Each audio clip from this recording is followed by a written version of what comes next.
सोमवार के दिन जो अमावस्या पड़े वो सोमती अमावस्या कहलाती है। क्या करना पड़ता है उस दिन? पीपल के पेड़ की परिक्रमा करो या तुलसी की परिक्रमा करो या पूजन करो, पाठ करो, कुछ भी करो, पर सोमती के दिन दान करो, पुण्य करो, सत्कर्म करो, भजन करो। तो सोमती अमावस्या का विधान इतना शास्त्र क्यों कहता है कि सारी अमावस्याओं में प्रबल सोमती अमावस्या, शनिचरी अमावस्या से भी बड़ी अमावस्या सोमती कहलाती है। हमारा जितने भी ग्रह, सारे ग्रह चंद्रदेव के साथ मिलकर भगवान शंकर की आराधना में डूबते हैं, और भगवान शंकर की आराधना में डूबते हैं तो उस दिन जो किया हुआ दान पुण्य सत्कर्म है वो हमारे, आप लोगों को मालूम होगा, पितरों की 3 गतियां, पितर, आहुत, वासुक।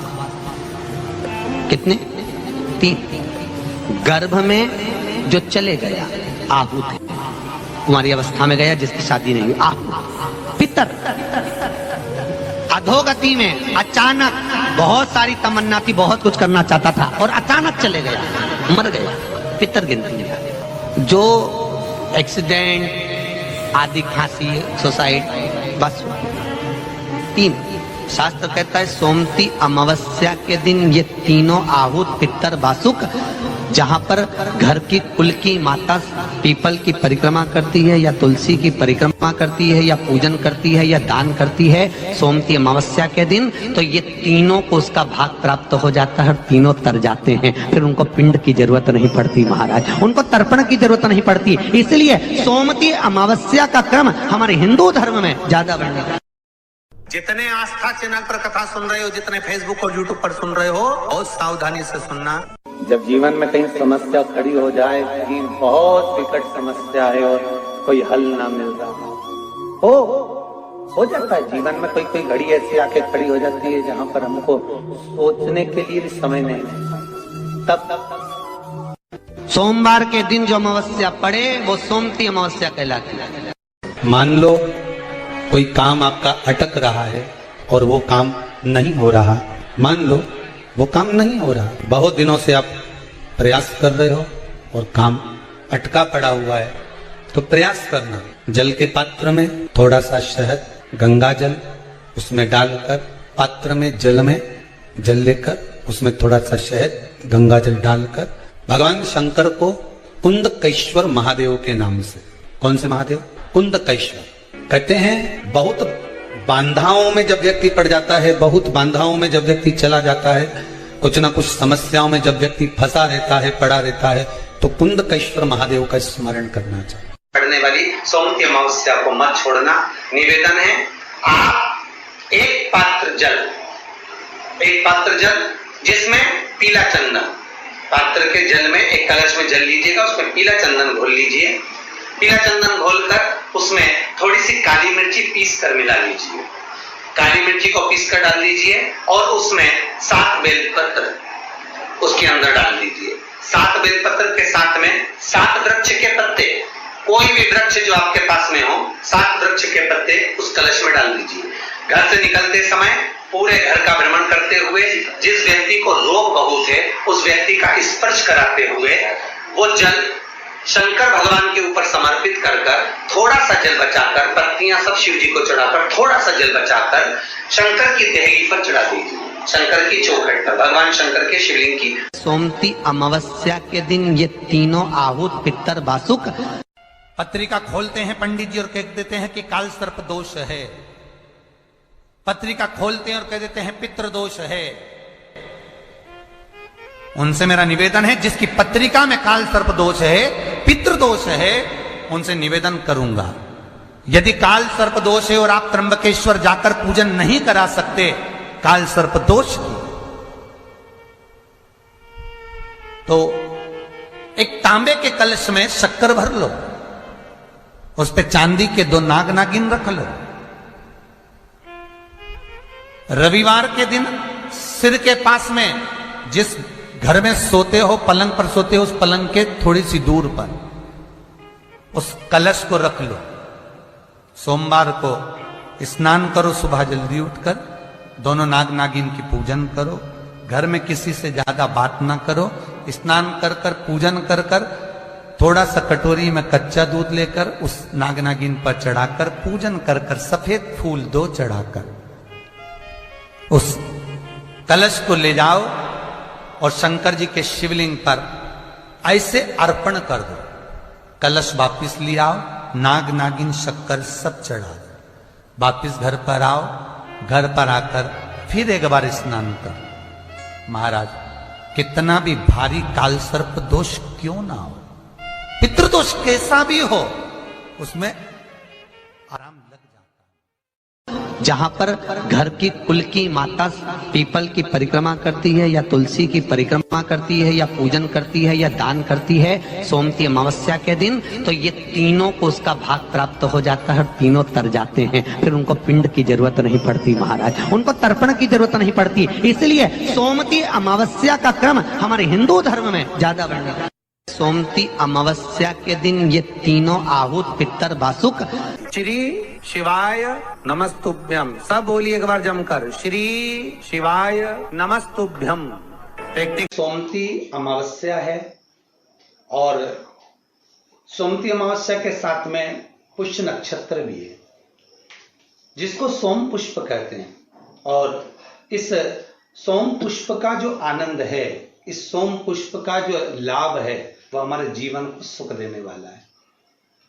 शिव महापुराण के अंतर्गत या लिंग पुराण के अंतर्गत या नर्मदा पुराण के अंतर्गत, नारद पुराण के अंतर्गत हम जब सोमती का महत्व श्रवण करते हैं, कई बार आपको हमने शिव महापुराण में भी सोमती अमावस्या के महत्व को समझाया है कि सोमती अमावस्या का महत्व क्या है, सोमती अमावस्या का लाभ क्या है, हम शंकर की कैसे आराधना कर सकते हैं, हम शंकर को कैसे प्राप्त कर सकते हैं, शिव को पाने का तरीका क्या है, और वो भी श्रावण के महीने में। सोमती साल भर में सोमती अमावस्या 1 या 2 पड़ती है, पर अब की बार जो योग बना है वो श्रावण के महीने में सोमती अमावस्या का योग बना, उसके साथ में पुष्य नक्षत्र पड़ रहा है, जिसको सोम पुष्प कहते हैं। अर्थात भगवान शंकर मां पार्वती के साथ में निरंतर विहार करने के लिए श्रावण के महीने में इस सोम पुष्प के अंतर्गत काशी में, उज्जैनी में, ओमकारेश्वर में, सोमनाथ में, केदारनाथ में, वैद्यनाथ में, मल्लिकार्जुन में, नागेश्वर में, अर्थात जितने भी बाबा के 12 ज्योतिर्लिंग हैं, इन ज्योतिर्लिंग में मेरे बाबा पार्वती के साथ में विचरण करते हैं। और बाबा विचरण तो करते ही हैं, साथ में माता पार्वती के अनुसार माता पार्वती जी स्वयं शिव की आराधना करती हैं और शंकर से वर प्राप्त करती हैं। तो ये वो सोम पुष्प है, ये वो सोमती अमावस्या है जो श्रावण के महीने में पड़ी है, जिसका लाभ अपन सबको प्राप्त हो शिव महापुराण के अनुसार। तो मेरा निवेदन रहेगा, इस सोम पुष्प के अंतर्गत पहले सोमती का महत्व समझ ले कि सोमती अमावस्या का महत्व क्या है, सोमती अमावस्या की कथा क्या है। महाराज, अगर हम जाने तो उसके अनुसार सोमती अमावस्या के अनुसार एक ब्राह्मण परिवार था और बड़ा आनंद में रहने वाला, बड़ा सुख में रहने वाला, भगवत चर्चा करने वाला और भगवत स्मरण करने वाला और भगवत स्मरण में सदा रमने वाला, दिन प्रति भगवान शिव की आराधना करना, दिन प्रति भगवान शंकर का स्मरण करना, दिन प्रति भगवान शंकर की चर्चा करना, भगवत स्मरण करते रहना। इनकी एक पुत्री थी, ब्राह्मणों की कन्या थी। उस कन्या का शिव महापुराण में सुंदर भाव वर्णन किया गया है उमाखंड के अंदर कि इस कन्या का विवाह योग नहीं था। इस कन्या के भाग्य में, रेखा में, हस्त रेखा में, मस्तिष्क रेखा में, चरण रेखा में कहीं भी इस कन्या का विवाह योग नहीं था। ब्राह्मण सेवा में लीन रहते, भगवान शंकर के मंदिर जाते, आराधना करते, देवी की अर्चना करते, भगवत भजन करते, कीर्तन करते, शिव अर्चना करते। एक बार श्रावण के महीने में ही क्या हम कहें कि विचरण करते करते श्रावण का महीना लग गया था और ये शिव के मंदिर से आए और अपने घर में विराजमान थे। ब्राह्मण परिवार अपनी बेटी को लेकर आए, शिव मंदिर से आराधना कर कर, पूजन कर कर, जल चढ़ाकर, अभिषेक कर कर जब घर पर आए हैं, बैठे, कुछ ब्राह्मणों ने आवाज लगाई, कुछ संतों ने आवाज लगाई, भिक्षाम दे। हमको भूख लग रही है। संतों ने जब आवाज लगाई, ब्राह्मणों के घर में से कन्या बाहर निकल कर आई और कन्या ने बाहर निकल कर आकर कहा, संतों आप हमारे घर में प्रवेश करिए, आइए। आसन दिया, बिठाया, बिठाकर निवेदन किया, संतों हम आपके लिए क्या सेवा कर सकते हैं। ब्राह्मणों ब्राह्मणी आए, निवेदन करा, नमन करा, प्रणाम करा। संतों ने कहा हमें बहुत भूख लगी है, यदि कुछ भोजन प्राप्त हो जाए तो हम आगे के लिए रास्ता बना लें और हम चले जाएं। ब्राह्मण ब्राह्मणी ने पुत्री से कहकर भोजन सिद्ध किया, सभी ने मिलकर भोजन बनाया, संतों को भोजन कराया। जाते हुए संत जाने लगे।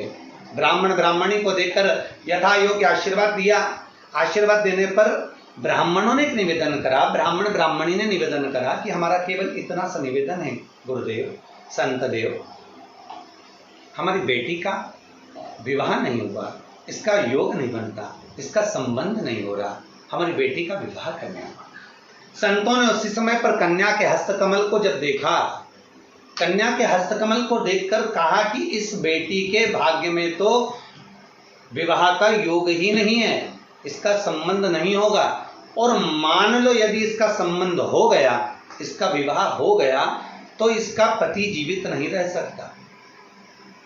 इतने कठिन योग इसके हैं और इसका संबंध नहीं है। ब्राह्मणों ने निवेदन करा, कुंवारी बेटी घर में बैठी रही है, कहां तक सिद्धता है महाराज, कुछ कृपा करिए। संतों ने कहा बस एक काम हो सकता है, एक शिव भक्तन, शंकर की भक्तन, शिव की आराधना करने वाली एक सोना धोवन है। वो सोना धोवन जो जिसका नाम है सोना और धोबी का काम करती है, कपड़े धोने के लिए जाती है, वस्त्र आदि धोती है और भगवान शंकर का भजन करती है। नित्य प्रति का नियम है उसका, शिव मंदिर में जाना, शंकर की आराधना करना, शंकर को जल चढ़ाना, समर्पित कर कर शिव मंदिर में पोछा लगाना, झाड़ू लगाना, बुआरी लगाना और शिव मंदिर को सुगंधित पुष्पों से सजा देना। सोना धोवन का एक नियम था। पूरे परिवार में शिव चर्चा करती थी, भगवान की आराधना में डूबी रहती थी सोना धोवन। संतों ने कहा यदि ये आपकी बेटी, आप ब्राह्मण तो हैं, ब्राह्मण कुल में जन्म लिया है आपने, पर आपकी बेटी जो शिव का भक्त है, सोना धोवन जो शिव की आराधना करने वाली है, हमारे यहाँ कितना सुंदर कहा कि दासों के भी दास यदि हम बन जाए, हम दासों के भी अगर दास बन गए, हम भगवान शंकर की सेवा करने वाले की ही केवल सेवा कर लिए। कितनी प्रसन्नता होती है जब सुनते हैं कि केदारनाथ लोग जाते हैं, अमरनाथ लोग जाते हैं, श्रावण के महीने में लोग अमरनाथ की यात्रा करने जाते हैं, तो कई लोग कहते हैं कि गुरुदेव हम जब अमरनाथ की यात्रा कर कर आए तो हमने देखा कि वहाँ बहुत भंडारे चल रहे हैं, लंगर चल रहे हैं, लोग नए नए पकवान अमरनाथ आने वाले यात्रियों को खिला रहे हैं, खूब सुंदर व्यवस्थाएं दी जाती है। तो यहाँ तो शास्त्र कह रहा है कि शंकर के दरवाजे की चौखट पर भी यदि कोई सेवा कर रहा है, बुआरी काट रहा है, कोई शिव के मंदिर की आराधना कर रहा है, यदि हमने उसकी भी सेवा कर दी और वो निस्वार्थ भाव से सेवा कर रहा है और उसकी भी यदि हमने सेवा कर दी तो शंकर प्रसन्न हो जाते हैं। तो संत कह रहे हैं अगर आप ब्राह्मण की पत्नी से कहा कि अगर आपकी पुत्री ये ब्राह्मण कन्या सोना धोवन के यहाँ जाकर अगर सोना धोवन की थोड़ी सी सेवा कर ले, मात्र 7 दिवस तक सेवा कर ले, तो इस कन्या का भाग्य बदल जाएगा। अब सोना धोवन तो सत्संग में लगी रहती, भजन में लगी रहती, शिवाराधना में लगी रहती, नमः शिवाय ओम कहती रहती, उसका नियम नमः शिवाय ओम का स्मरण नित्य प्रति करती, श्री शिवाय नमस्तुभ्यम का जाप करती, शंकर के भजन में डूबी रहती। कन्या को मालूम पड़ा, माता पिता ने कहा बेटा सोना धोवन है, ब्राह्मण कुल में तुम्हारा जन्म हुआ है, तुम जाकर सेवा करो, हम भी कहते हैं, मना नहीं है, पर जगत क्या कहेगा। बेटी कहती है माँ यदि संत के मुख से निकली हुई वाणी सिद्ध होती है तो मुझे सेवा करने में क्या दिक्कत है, मैं सेवा करने को तैयार हूँ माँ। अब बेटी प्रातः में जल्दी उठ जाती और ब्राह्मण कन्या उठकर तुरंत सोना धोवन के घर पहुंच जाती। सोना धोवन की एक बहू और बेटा थे। सोना धोवन का पति था घर में। ये सब उठे उससे पहले ये घर में प्रवेश कर कर, झाड़ू लगाकर, पोछा लगाकर, वस्त्र आदि धोकर और ब्राह्मण कन्या पूरे घर की बुआरी कर कर, दीप प्रज्वलित कर कर, सोना धोवन के दरवाजे पर दीप लगाकर और आ जाते। अब सोना धोवन 4 दिन 3 दिन निकले और 3-4 दिन निकलने पर बहू से कहा, बेटा तो इतनी जल्दी जग जाती है, सारी सेवा करके पूरे घर का सफाई कर देती है, मुझे मौका ही नहीं देती आजकल। बहू बोली, माँ मुझे तो लगा कि आप सुबह जल्दी उठते होगे। तो माँ को लगा कि बहू उठती है, बहू को लगा कि सास उठती है। दोनों ने विचार करा कि फिर अपने घर में आकर इतनी सेवा कर कर, झाड़ू आदि बुआरी आदि कौन कर कर जा रहा, देखे तो सही। कौन कलश भर कर जाता है जल का शंकर जी के लिए, कौन फूल रख कर जाता है शिव जी के लिए, कौन बेलपत्र रख कर जाता है शिव जी के लिए, कौन इतनी सामग्री जुटा कर जाता है शंकर जी के लिए, कौन चंदन घिस कर जाता है शिव जी के लिए, मुझे देखना है। अब बहू और सास एक बार दोनों ने उठकर प्रातः में जल्दी देखा, ब्राह्मण कन्या सुबह आई, बुआरी झाड़ू लगा रही थी, चंदन आदि घिस रही थी और सोना धोवन ने उसको देख लिया। देखकर उसके चरणों में गिर गई। सोना धोवन उस ब्राह्मण कन्या के चरण में गिरी, प्रणाम किया, नमन किया। बेटा आप ब्राह्मण कुल की बेटी हो, आप मेरे घर में बुआरी काट रही हो, मुझे दोष लगेगा, आप ये क्या कर रही हो, आपसे निवेदन है आप ऐसा न करिए, मुझे दोष लगेगा, मैं शिव की आराधना करती हूँ। कन्या ने हाथ जोड़कर निवेदन करा सोना धोवन से, माता जी मेरे हस्त कमल में, मेरे भाग्य में पति का सुख नहीं है, मेरे भाग्य में विवाह नहीं है, पर मुझे संत ने कहा है यदि शिव भक्तन सोना धोवन के अगर केवल सेवा ही मिल गई तो उससे तुम्हारा भाग्य खुल जाएगा, उससे तुम्हारे हस्त कमल में विवाह योग आ जाएगा। आप कृपा करिए, मेरे पिताजी ने जो वर ढूंढा है उससे मेरे पिताजी विवाह करना चाहते हैं, पर मेरे भाग्य में लिखा है कि विवाह के बाद भी मेरा सौभाग्य समाप्त हो जाएगा, आप कुछ कृपा करेंगी? क्यों नहीं, अगर मेरे द्वारा आपका हित होता है तो हित करने में क्या दिक्कत है, अपने माध्यम से अगर किसी का भला हो रहा है जरूर हो। सोना धोवन ने कहा आपके विवाह में मैं पहुंचूंगी और अपना सौभाग्य आपको प्रदान करूंगी।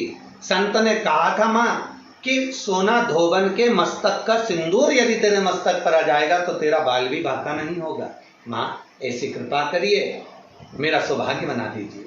जिस दिन कन्या का विवाह था उसके प्रथम में वर कन्या की मांग में सिंदूर भरे, उससे पहले सोना धोवन पहुंच गई।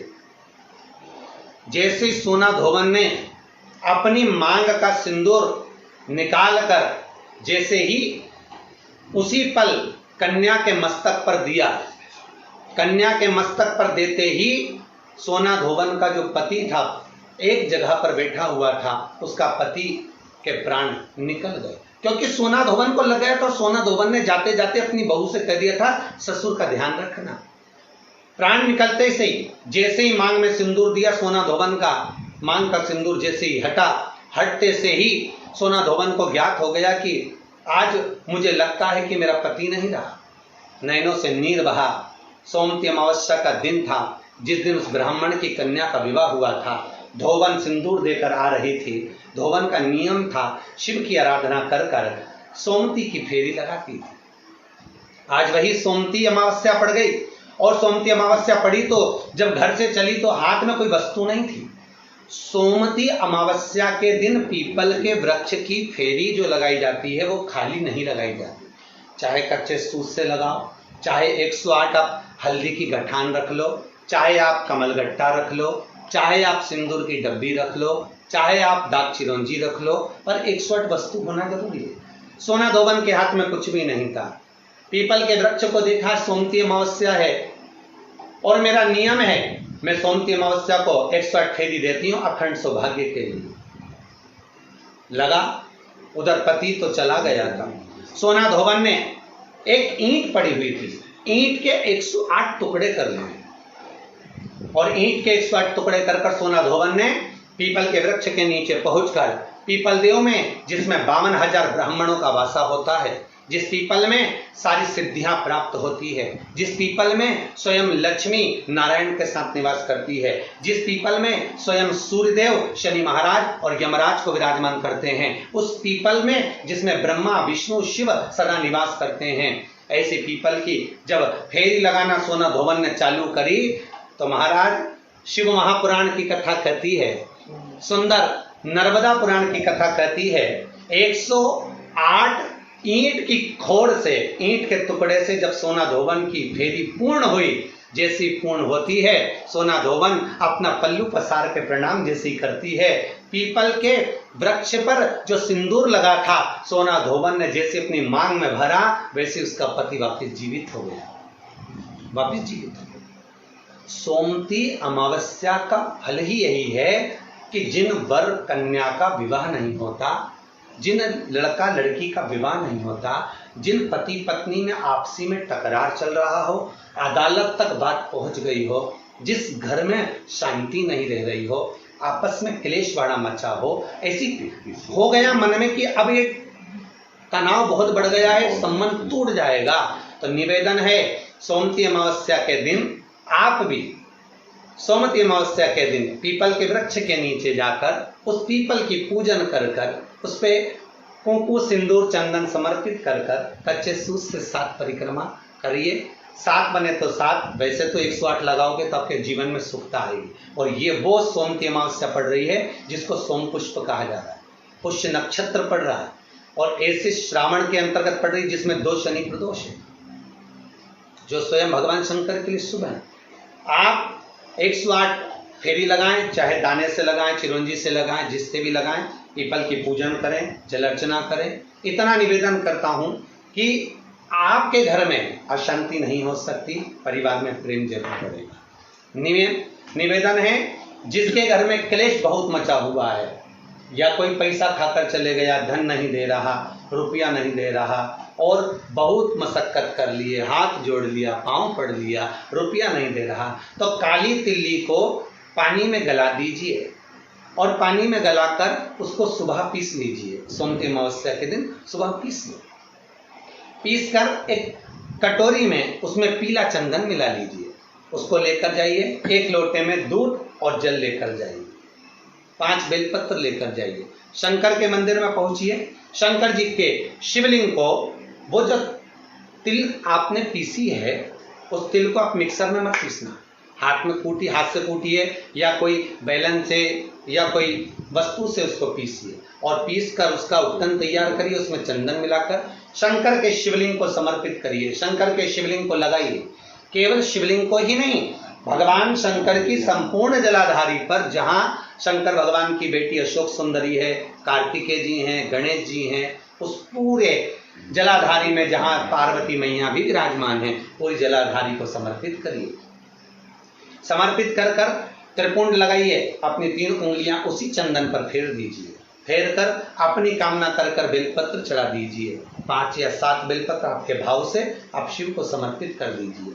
समर्पित कर कर हाथ में कलश लेकर, दूध और जल मिला हुआ पात्र लेकर शंकर को समर्पित करिए और बाबा भोलेनाथ से विनती करिए कि जिस व्यक्ति ने हमारा धन खाया है, जिस व्यक्ति ने पैसा रख लिया या कोई लेकर चले गया या कोई ऐसा काम हो गया कि वो धन आ ही नहीं रहा है, बहुत तकलीफ में है, तो बाबा से विनती करो। मुझे पूरी उम्मीद है कि सोमती अमावस्या इस बार आप जो कर रहे हैं, अगली सोमती अमावस्या जब आएगी, इतनी प्रसन्न चित्त में आप ये पूजन करेंगे, वापिस करेंगे और पूरे परिवार समेत करेंगे। जब आपका धन आ जाएगा, वैभव हो जाएगा, तो आप वापिस उसको धारण करेंगे। फिर नहीं और लिख के रखना, अगली सोमती को फिर करना, जब सोमती अमावस्या पड़े फिर उसको करिएगा, आपको फल अधिक मिलेगा। मेरा निवेदन, जिन कन्या और वर के विवाह नहीं हो रहे, वो सोमती अमावस्या के दिन जाकर बाबा पीपल के पेड़ की फेरी अवश्य दें। 108 नहीं बने 7 अवश्य दें। पूजन कर कर, दिया लगाकर, घी का दीप प्रज्वलित कर कर बड़े आनंद में पीपल देव का पूजन करें।